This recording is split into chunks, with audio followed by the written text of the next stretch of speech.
மிளகாய் வத்தல் பார்த்திங்கன்னா ஒரு 5 மிளகாய் வத்தல் எடுத்திருக்கேன். கொஞ்சம் காரம் போட்டானா தான் தேங்காய் துவையல் கொஞ்சம் டேஸ்ட்டு நல்லாயிருக்கும்.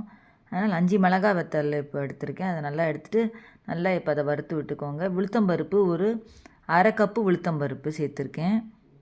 1/2 கப்பு உளுத்தம்பருப்பு சேர்த்துட்டு அதை நல்லா அதை வறுத்துக்கணும்.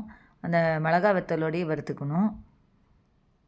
இதில் கொஞ்சமாக பெருங்காயம், ஒரு நெல்லிக்காய் சைஸ் அளவு புளி, இப்போ இது எல்லாத்தையும் சேர்த்துட்டு இதை நல்லா அதை அப்படியே வதக்கி விட்டுக்கணும்.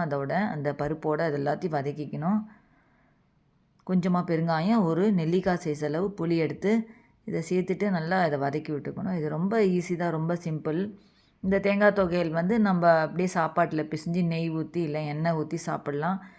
தொட்டுக்க உருளைக்கிழங்கு பொரியல் அந்த மாதிரி வச்சு சாப்பிட்டிங்கன்னா ரொம்ப டேஸ்ட்டாக நல்லாயிருக்கும். என் சேனல் இப்போ தான் ஃபஸ்ட் டைம் பார்க்குறீங்கன்னா கீழே சப்ஸ்கிரைப் பட்டன் இருக்கும், அதை ப்ரெஸ் பண்ணிவிட்டு பக்கத்தில் இருக்கிற பெல் பட்டன் ப்ரெஸ் பண்ணுங்கள்.